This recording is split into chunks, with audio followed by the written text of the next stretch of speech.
नमस्कार मित्रों, आपका स्वागत है एक बार फिर हमारे चैनल में। हम हाजिर हैं नई वीडियो के साथ। आज हम बात करेंगे भारत के लौह पुरुष की। जी हाँ, आज हम बात करेंगे लौह पुरुष सरदार वल्लभ भाई पटेल। कैसे एक साधारण पुरुष लौह पुरुष बना, इसका जवाब आपको इस वीडियो में जरूर देखने को मिलेगा। सरदार वल्लभ भाई पटेल एक ऐसा नाम, जब भी हम इसे सुनते हैं हमारा शरीर नव ऊर्जा से भर जाता है, लेकिन मन में एक आत्मग्लानि सी उमड़ पड़ती है, क्योंकि उस वक्त का हर युवा सरदार वल्लभ भाई पटेल को ही प्रधानमंत्री के रूप में देखना चाहता था। लेकिन अंग्रेजों की एक नीति और महात्मा गांधी का एक निर्णय और नेहरू की हट के कारण यह सपना कभी सच ना हो सका। सरदार वल्लभ भाई पटेल की ख्याति एक शूरवीर से कम नहीं हो सकती। इन्होंने 200 वर्षों की गुलामी में फंसे देश के अलग अलग राज्यों को संगठित कर मिलाया, और इस बड़े कार्य के लिए इन्हें सैन्य बल की भी आवश्यकता नहीं पड़ी।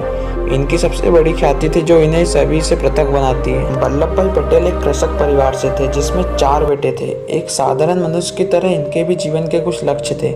वल्लभ भाई पटेल पढ़ना चाहते थे, कुछ कमाना चाहते थे, और उस पढ़ाई का कुछ हिस्सा जमा करके इंग्लैंड जाकर अपनी पढ़ाई पूरी करना चाहते थे। इन सब में इन्हें कई परेशानियों का सामना करना पड़ा। पैसे की कमी, घर की जिम्मेदारी, इन सभी के बीच वे धीरे धीरे अपने लक्ष्य की तरफ बढ़ते रहे। शुरुआती दिनों में इन्हें घर के लोगों ने नकारा समझते थे। उन्हें लगता था कि ये कुछ नहीं कर सकते।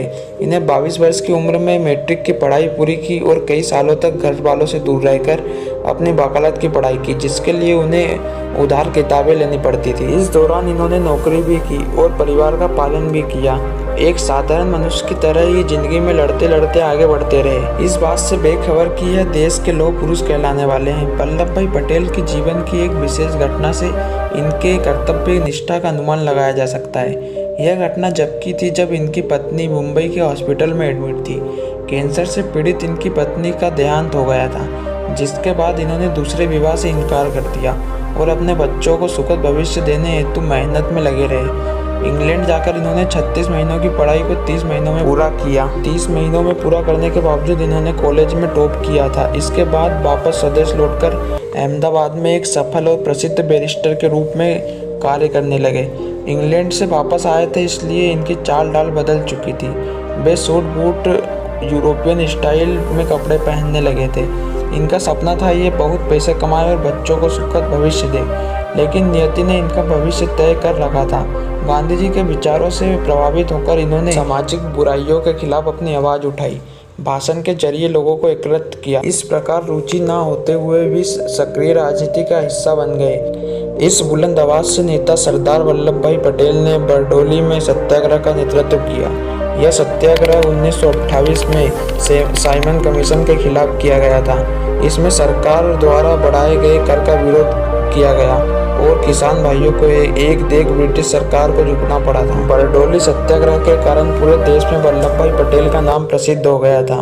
इस आंदोलन की सफलता के कारण वल्लभ भाई पटेल को बरडोली के लोग सरदार कहने लगे, जिसके बाद इन्हें सरदार वल्लभ भाई पटेल के नाम से ख्याति मिलने लगी। इसके बाद 15 अगस्त 1947 के दिन देश आज़ाद हो गया। इस आज़ादी के बाद देश की हालत बहुत गंभीर थी। पाकिस्तान के अलग होने से कई लोग बेघर थे।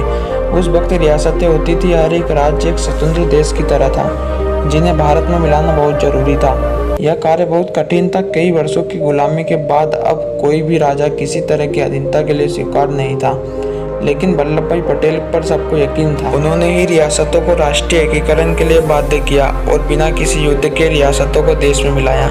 जम्मू कश्मीर, हैदराबाद एवं जूनागढ़ के राजा इस समझौते के लिए तैयार न थे। इनके खिलाफ सैन्य बल का उपयोग करना पड़ा और आखिरकार ये रियासतें भी भारत में आकर मिल गई। इस प्रकार वल्लभ भाई पटेल की कोशिशों के कारण बिना रक्त बहे 560 रियासतें भारत में आ गई। रियासतों को भारत में मिलाने का यह कार्य नवंबर 1947 में आज़ादी के महज कुछ महीनों में ही पूरा किया गया। गांधी जी ने कहा कि यह कार्य केवल सरदार पटेल ही कर सकते थे। भारत के इतिहास से लेकर आज तक इन जैसा व्यक्ति पूरे विश्व में नहीं था, जिसके बिना हिंसा के देश एकीकरण का ऐसा उदाहरण प्रस्तुत किया। उन दिनों इनकी सफलता के चर्चे पूरे विश्व के समाचार पत्रों में थे। इनकी तुलना बड़े बड़े महान लोगों से की जाने लगी थी। कहा जाता है अगर पटेल प्रधानमंत्री होते तो आज पाकिस्तान चीन जैसी समस्या इतना बड़ा रूप नहीं लेती।